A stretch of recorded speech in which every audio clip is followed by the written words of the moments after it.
إن الحمد لله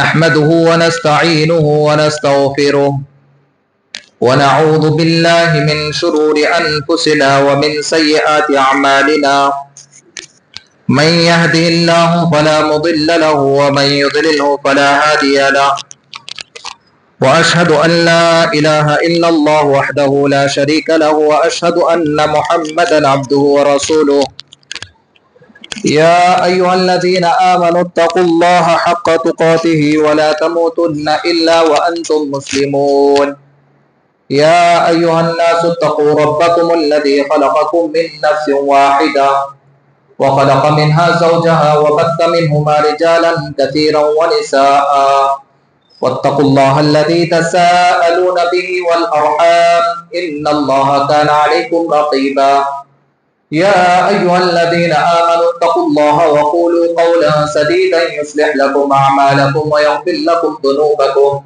ومن يطع الله ورسوله فقد فاز فوزا عظيما أما بعد فإن خير الحديث كتاب الله وخير الهدي هدي محمد صلى الله عليه وسلم وشر الأمور محدثاتها وكل محدثة بدعة وكل بدعة ضلالة وكل ضلالة في النار أعوذ بالله من السميع العليم من الشيطان الرجيم من همزه ونفخه ونفثه بسم الله الرحمن الرحيم يوم نقول لجهنم هل امتلأت وتقول هل من مزيد وأزلفت الجنة للمتقين غير بعيد هذا ما توعدون لكل أواب حفيظ من خشي الرحمن بالغيب وجاء بقلب منيب ادخلوها بسلام ذلك يوم الخلود لهم ما يشاءون فيها ولدينا مزيد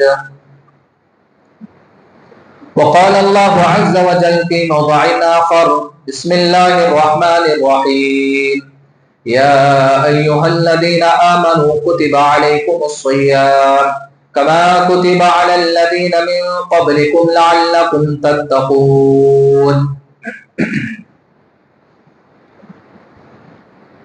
محترم حضرات، خواتین اسلام، ہر قسم کی تعریف، بڑائی، کبریائی، بزرگی، حمد و ثنا اس اللہ رب العزت کے لیے لائق و زیبا ہے جو اس سارے جہاں کا خالق، مالک، رازق، پالنہار۔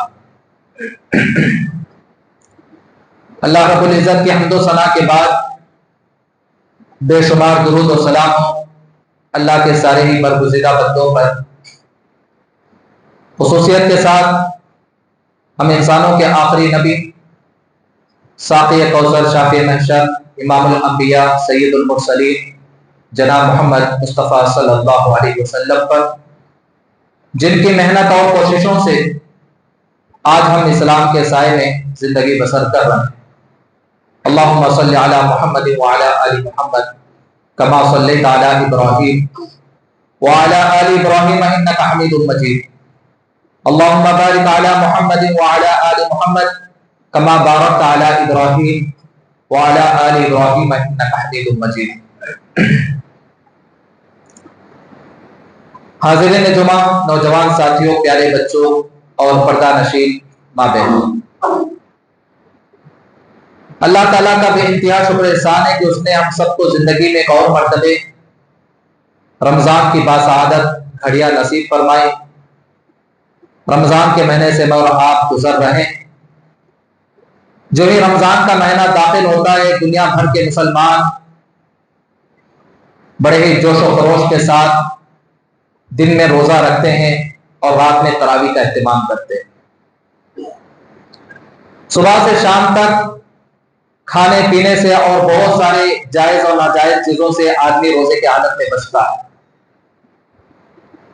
ہم روزوں کا اہتمام کرنے کی ضرور کوشش کرتے ہیں، لیکن مسئلہ یہ ہے کہ روزہ رکھتے ہوئے روزے کی حالت میں ایک روزے دار کے ذہن میں، ایک روزے دار کے آنکھوں کے سامنے روزے کی جو فضیلت ہونی چاہیے اس سے ہم نابلد ہوتے ہیں۔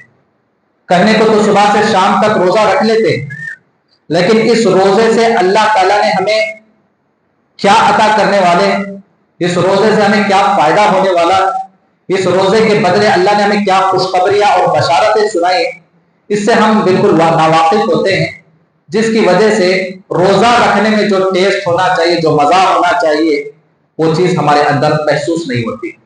یہ دنیا کا اصول ہے کہ اگر کسی آدمی کو کوئی چیز پانا ہے، کسی چیز کو حاصل کرنا ہے، اگر اس چیز کا رزلٹ انسان کو پتا چل جائے کہ میں وہ فلاں چیز کے لیے جو اسٹرگل کر رہا ہوں، محنت کر رہا ہوں، کوشش کر رہا ہوں، اس چیز کو میں پاؤں گا تو اس کا جو ہے اتنا فائدہ ہوگا، میں اس چیز کو پاؤں گا تو اس کا جو ہے پھل اتنا میٹھا ہوگا، تو اس کے لیے آدمی مر مٹنے کے لیے تیار ہو جاتا ہے۔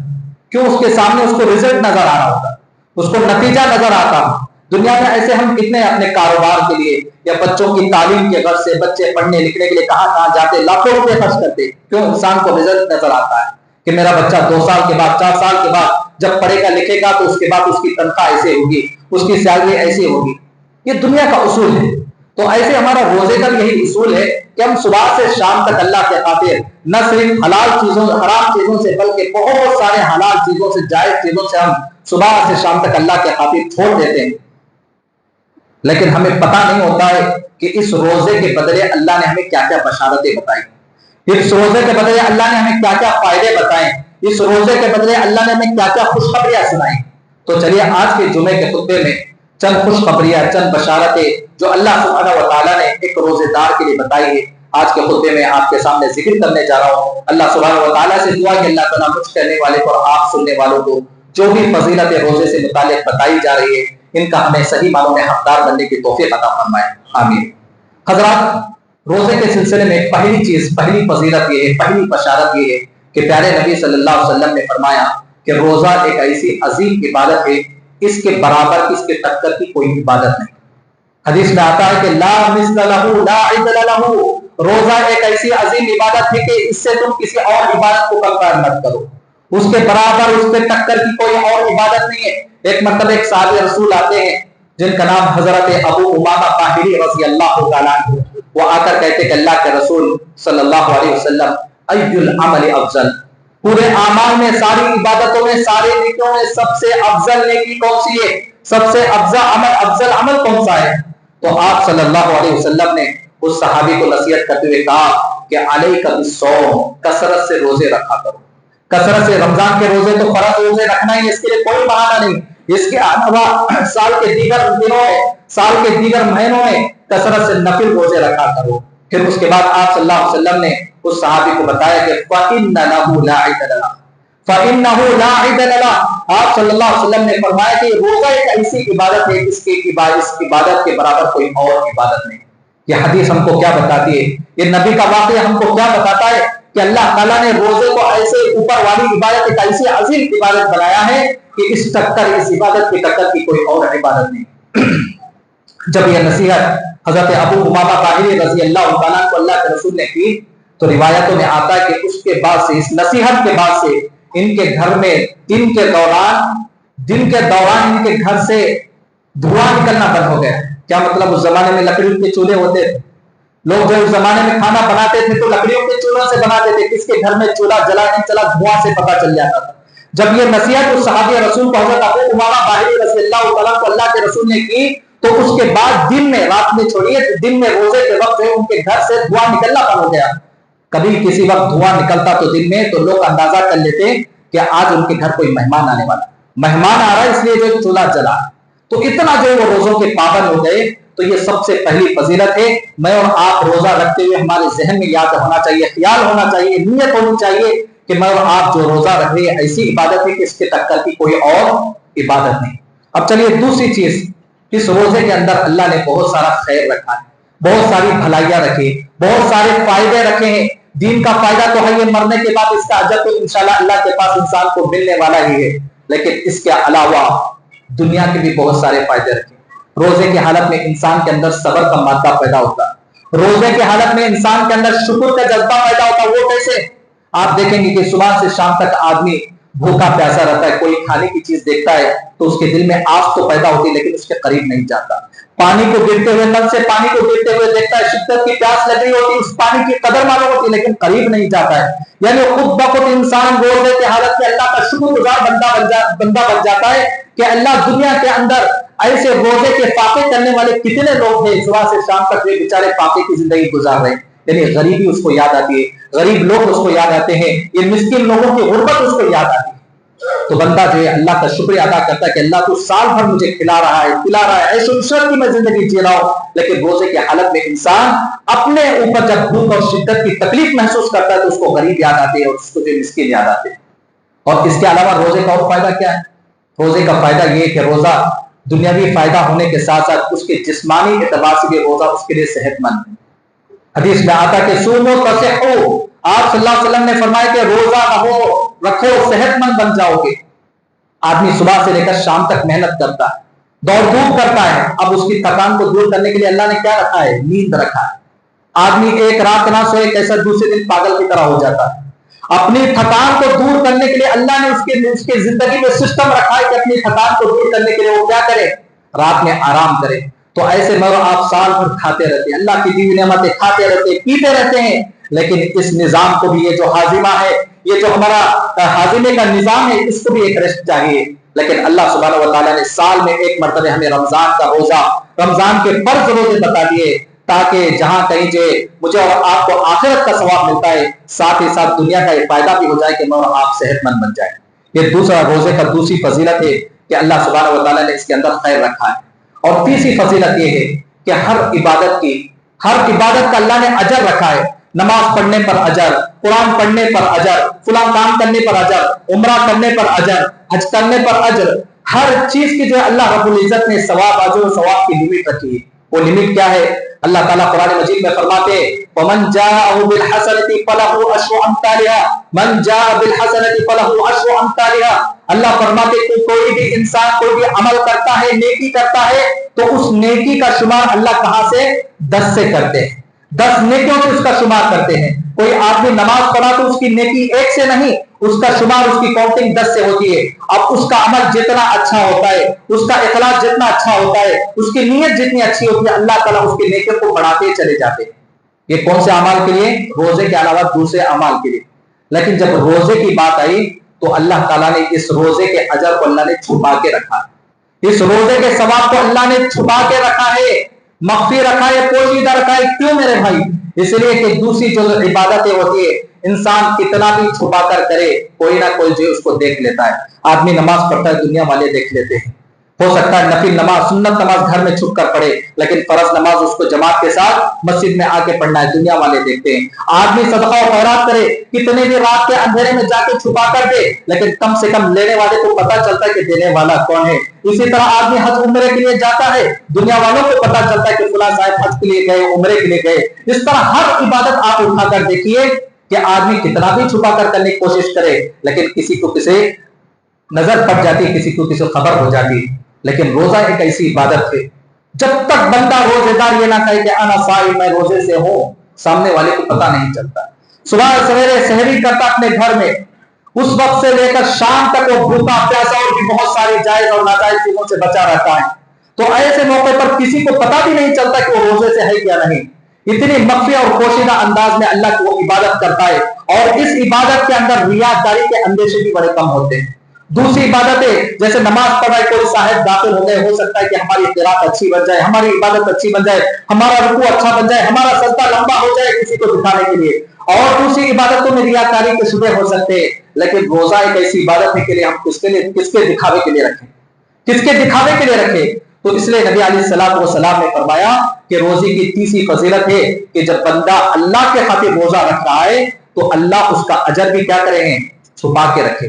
وانا اجزی بھی، اور سوملی، روزہ بندہ میرے لیے رکھتا ہے، وانا اجزی بھی، میں ہی اس کو بدلہ دے کر، میں ہی اس کا اجر دے کر رکھوں گا. یہ روزے کی تیسری فضیلت. اور پھر اس کے بعد دیکھیے چوتھی فضیلت، روزہ رکھتے ہوئے میرے اور آپ کے ذہن میں ہونا چاہیے کہ میں اور آپ جو روزہ رکھ رہے ہیں اس کا جو کتنا اجر ہے. روزے کی حالت میں آپ کو پتا ہے کہ آدھا دن چڑھنے کے بعد ظہر سے یا عصر سے انسان کا جب معدہ خالی ہوتا ہے تو اس کے منہ کے راستے سے بدبو آنا شروع ہو جاتی ہے. یہ فطری چیز ہے.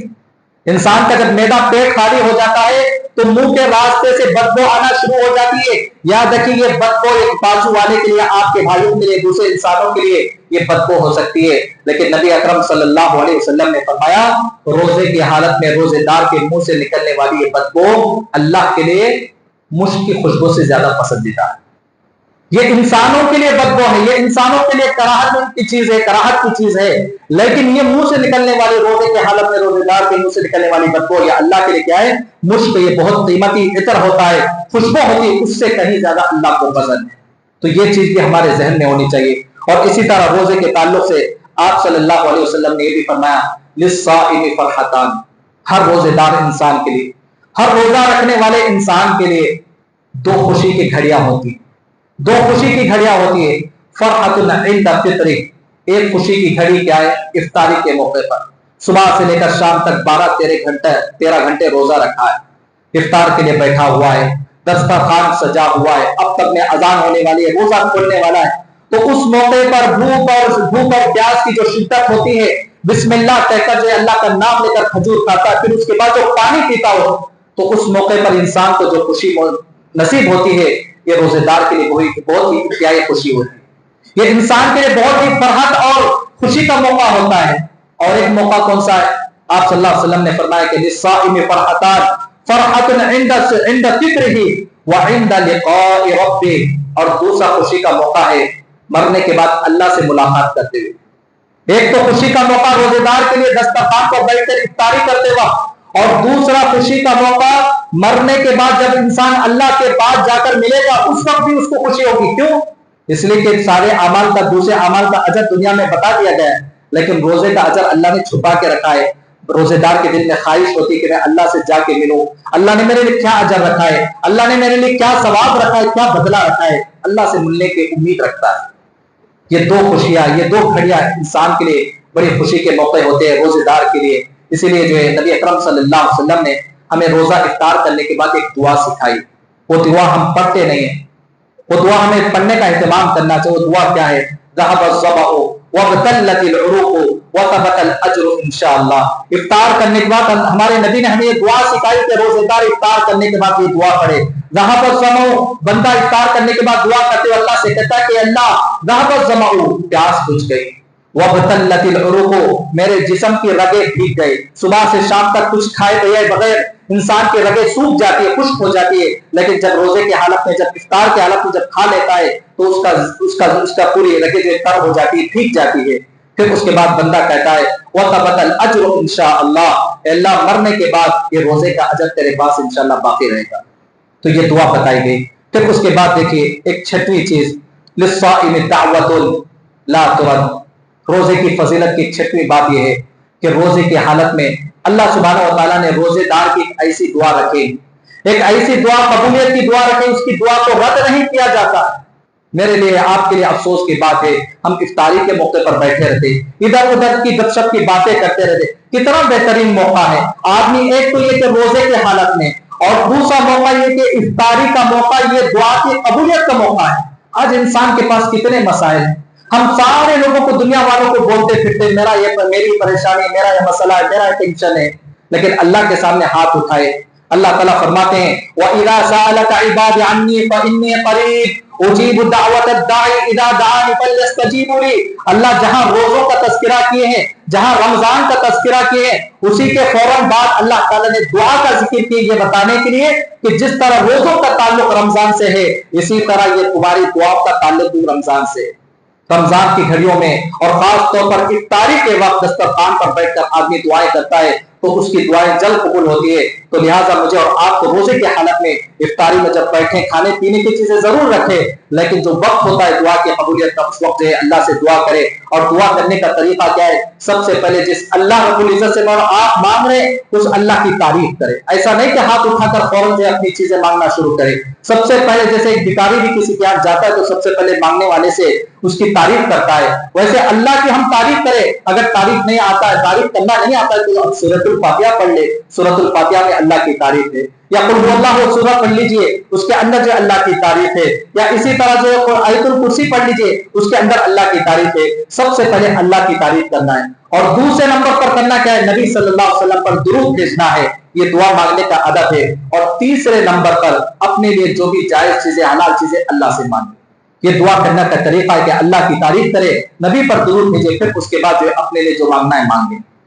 تو روزے دار کے لیے افطاری کے موقع پر دعا قبول ہوتی ہے۔ پھر اسی طرح ایک ساتویں بشارت، ساتویں خوشخبری روزے دار کے لیے اللہ کے رسول صلی اللہ علیہ وسلم نے بتائی، وہ یہ کہ روزہ انسان کے لیے مغفرت کا سامان تیار کرتا ہے۔ روزہ انسان کے لیے صبح سے شام تک جو بھوکا پیاسا رہتا ہے، یہ روزہ انسان کے لیے مغفرت کا ذریعہ ہے۔ مگر آپ خطاؤں کے پتلے ہیں، گناہوں کے پتلے، جانے انجانے میں ہم سے غلطیاں ہو جاتی ہیں۔ دنیا کا کوئی انسان چیلنج ہی نہیں کر سکتا کہ مجھ سے کوئی غلطی نہیں ہو سکتی ہے۔ نبی اکرم صلی اللہ علیہ وسلم نے فرمایا کہ کل بنی آدم خطا وخیر الخطائین التوابون۔ آپ صلی اللہ علیہ وسلم نے فرمایا کہ ہر انسان خطا کار ہے، ہر انسان گنہگار ہے۔ گناہ ہونا غلطی نہیں ہے، لیکن گناہ پر اڑ جانا غلطی ہے۔ گناہ ہونے کے بعد گناہوں سے معافی نہ کروا لینا یہ غلطی ہے۔ تو آپ نے فرمایا کہ بہترین خطا کار، بہترین گنہگار وہ ہے جو گناہ کرنے کے بعد فوراً توبہ کر لے۔ تو یہ روزہ ہمارے لیے گناہوں کی بخشش کا ذریعہ ہے۔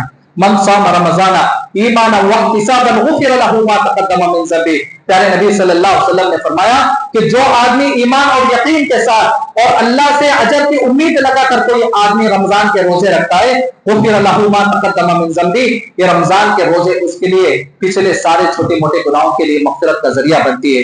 اور اسی طرح ایک آٹھویں چیز ہے میرے بھائیوں، یہ روزہ قیامت کے روز انسان کے لیے سفارش کا ذریعہ بنتا ہے۔ آج درگاہوں پر، مزاروں پر جا کر باباؤں کے نام پر یہ چادریں چڑھانے والے کیا سمجھتے ہیں کہ بابا جو ہے قیامت کے روز ہمارے کچھ کام آئیں گے۔ آئیے یہاں آئیے، اصل سفارشی کون ہے؟ کون جو ہے ہماری سفارش کرنے والا ہے؟ اللہ کے رسول صلی اللہ علیہ وسلم نے فرمایا کہ یہ روزہ تمہاری سفارش کرے گا۔ یہ رات کی تراویح جو تم کھڑے ہو کر قرآن سنتے ہو، قرآن کی تلاوت کرتے ہو، یہ تراویح یا قرآن کی تلاوت تمہارے لیے روزے کی اللہ کے پاس سفارش کریں گے۔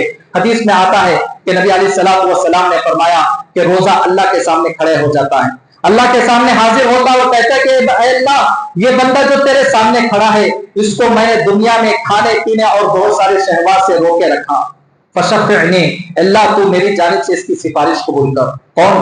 روزے کو اللہ قیامت کے روز منہ دیں گے، اس کو زبان عطا کریں گے، بولنے کے اللہ اس کو طاقت عطا کریں گے۔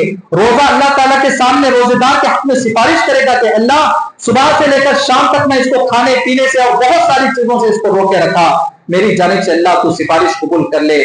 پھر اس کے بعد تھوڑی دیر کے بعد یہ قرآن آئے گا، قرآن بھی اللہ کے سامنے کہے گا کہ اللہ، یہ بندہ جو تیرے سامنے کھڑا ہے، راتوں میں اس کو میں نے جاگنے پر مجبور رکھا، یہ لمبی کھڑی ہو کر نمازیں پڑھا کرتا تھا۔ قرآن بھی اس کے حق میں جو ہے سفارش کرے گا۔ تو آخر میں جو فیشفعانی تھی، اللہ تعالیٰ اس روزے کے اور اس قرآن کی جو ہے اللہ سفارش کو قبول کر لیتے۔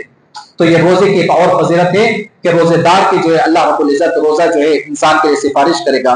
اور اسی طرح ایک نویں فضیلت یہ ہے کہ روزہ میرے اور آپ کے لیے جہنم میں جانے کے لیے ڈھال بن جائے گا، جہنم سے بچانے کا ذریعہ بن جائے گا۔ میرے اور آپ کی اصل کامیابی کیا ہے میرے بھائیوں؟ فمن زحزح عن النار وادخل الجنة فقد فاز۔ ہم دنیا میں جو ٹوٹی پھوٹی عبادتیں کرتے، نماز پڑھ رہے، روزہ رکھ رہے، صدقہ و خیرات کر رہے، یہ پوری عبادتیں کرنے کا مقصد کیا ہے؟ آخرت میں اللہ ہم کو دوزخ سے بچا لے، جنت میں پہنچا دے، یہی کوشش ہے۔ ہم کو پتا ہے کہ ابھی نماز پڑھنے کے بعد کوئی باہر ہم کو کوئی پیسہ بانٹنے والا نہیں، ہم کو پتا ہے کہ ہم روزہ رکھیں گے تو سامنے کوئی جو ہم کو کچھ اس کا گفٹ دینے والا نہیں۔ ہم کو پتا ہے کہ ساری عبادتیں ہم کس کے لیے کر رہے ہیں؟ آخرت کے لیے کر رہے ہیں، اللہ کے خاطر، آخرت میں نجات پانے کے لیے، دوزخ سے بچنے کے لیے، جنت میں داخل ہونے کے لیے کر رہے ہیں۔ یہی اصل ہماری عبادتوں کا مقصد ہے، اور قیامت کے روز کی کامیابی یہی ہے۔ فمن زحزح عن النار وادخل الجنة فقد فاز۔ جو آدمی جہنم سے بچا لیا گیا، جنت میں پہنچا دیا گیا، فقد فاز، ایسا انسان کامیاب ہو گیا۔ لیکن حدیث میں آتا ہے کہ نبی صلی اللہ علیہ وسلم نے فرمایا جو اعمال، جو نیکیاں انسان کو جہنم سے بچاتی ہیں، انسان کو، ان میں سے ایک چیز ہے روزہ۔ الصیام جنۃ من النار۔ پیارے نبی صلی اللہ علیہ وسلم نے فرمایا کہ جس طرح دشمن سے بچنے کے لیے آدمی جو ہے ڈھال کا استعمال کرتا ہے، دشمن کے حملے سے، دشمن کی وار سے بچنے کے لیے ڈھال کا استعمال کرتا ہے، اسی طرح روزہ انسان کے لیے دوزخ سے بچنے کے لیے ڈھال کا کام کرتا ہے۔ اور آخری چیز ہے کہ جو روزے دار ہوتا ہے، جس نے دنیا میں اللہ کے خاطر بھوکا پیاسا رکھ کر اور بھی بہت ساری جائز اور ناجائز چیزوں سے روزے کی حالت میں بچا، ایسے آدمی کو اللہ قیامت کے روز بڑے ہی اعزاز کے ساتھ، بڑے ہی تکریم کے ساتھ، بڑے ہی ریسپیکٹ کے ساتھ اللہ تعالیٰ اس کو جنت میں پہنچائیں گے۔ جنت کے 8 دروازے ہیں، جنت کے 8 دروازے، ان میں سے ایک دروازہ ہے باب الریان، صرف اللہ تعالیٰ نے روزے داروں کے لیے بنایا، روزے داروں کے لیے بنایا ہے۔ اور ایک اعلان کرنے والا اعلان کرے گا قیامت کے روز، این الصائمون، کہاں ہے روزے دار؟ روزے دار سب کھڑے ہو جائیں گے، جہاں کہیں بھی ہوں گے سب روزے دار کھڑے ہو جائیں گے، اور سارے روزے داروں سے کہا جائے گا کہ جنت کے 8 دروازوں میں یہ جو باب الریان ہے جنت کا دروازہ، اس دروازے سے سب داخل ہو جاؤ۔ سارے روزے دار جب داخل ہو جائیں گے وہ دروازہ بند کر دیا جائے گا، غیر روزے دار کے لیے وہ دروازہ نہیں کھولا جائے گا۔ یعنی پورے اہتمام کے ساتھ، پورے ریسپیکٹ کے ساتھ اللہ سبحانہ و تعالیٰ ایک روزے دار کو جنت میں پہنچانے کے لیے جو اہتمام کریں گے۔ تو حضرات بتانے کا مقصد کیا ہے؟ یہ ساری چیزیں، یہ ساری بشارتیں اور یہ ساری جو فضیلتیں آپ کے سامنے، یہ سب چیزیں آپ بیانوں میں سنتے رہتے ہیں، لیکن آج میں نے اس لیے بتائی کہ میں اور آپ جب بھی روزہ رکھے، صبح سے شام تک ہم اللہ کے خاطر بھوکے پیاسے رہتے ہیں، تو یاد رکھیں بھوکے پیاسے رہنے کے ساتھ ساتھ ہمیں روزہ رکھنے کے ساتھ ساتھ ان تمام فضیلتوں کو سامنے رکھنا چاہیے، ان تمام فضیلتوں کو اپنے ذہن میں رکھ کر مجھے اور آپ کو روزہ رکھنا چاہیے، تاکہ روزے کی تکلیف معلوم نہ ہو۔ جیسے کہ میں نے شروع میں مثال دیا کہ جیسے کوئی آدمی کسی بڑی چیز کو حاصل کرنا ہے، اس کے لیے تکلیف برداشت کرتا ہے، اس کے لیے محنت کرتا ہے، ہر قسم کی مشقت برداشت کرتا ہے، اگر اس کا رزلٹ اس کو اچھا نظر آ جائے تو یہ ساری تکلیفیں اس کے لیے کیا ہو جاتی ہے؟ ہوا بن جاتی ہے، یہ ساری پریشانیاں اس کے لیے معمولی معلوم ہوتی ہے۔ اسی طرح میں اور آپ روزے کا فائدہ اگر جان لیں، روزے کی فضیلت جان لیں، روزہ رکھنے پر اللہ کے یہاں کیا ثواب ہے، کیا مقام ہے، اگر اس کو جان لیں تو پھر صبح سے شام تک روزے کی حالت میں جو مشقتیں، جو کمزوری ہے، جو بھوک ہے، جو پیاس ہے، اس روزے کے اجر کو پانے کے لیے ساری چیزیں ہوا بن جاتی ہیں۔ اللہ سبحانہ و تعالیٰ سے دعا ہے کہ اللہ تعالیٰ مجھے اور آپ کو صحیح معنوں میں روزے کی فضیلتوں کو جانتے ہوئے روزے سے فائدہ اٹھانے کی توفیق عطا فرمائے۔ اللہ رب العزت میرے اور آپ کے گناہوں کو معاف فرمائے۔ اللہ رب العزت میرے اور آپ کے خطاؤں کو درگزر فرمائے۔ اللہ تعالیٰ میرے اور آپ کے روزوں کو، عبادتوں کو، تراویح کو قبول فرمائے۔ رمضان کی باسعادت گھڑیوں سے اللہ تعالیٰ مجھے اور آپ کو گزارے، اس سے جو خوب فائدہ اٹھانے کی توفیق عطا فرمائے۔ جو بھی حضرات بیمار ہیں اللہ تعالیٰ انہیں صحت کاملہ اور عاجلہ عطا فرمائے۔ جو بھی بھائی بہن ایمان والے انتقال کر چکے اللہ تعالیٰ ان کے قبروں کو منور فرما دے، ان کے رشتہ داروں کو صبر جمیل عطا فرمائے۔ اللہ دنیا میں جہاں کہیں بھی اسلام اور اہل اسلام کے خلاف ظلم ہو رہا ہے، اللہ تو اپنے فضل و کرم سے اس ظلم کا خاتمہ فرما دے، دنیا کے ہر کونے کونے میں امن اور شانتی عطا فرما۔ آمین۔ وآخر دعوانا الحمد للہ رب العالمین۔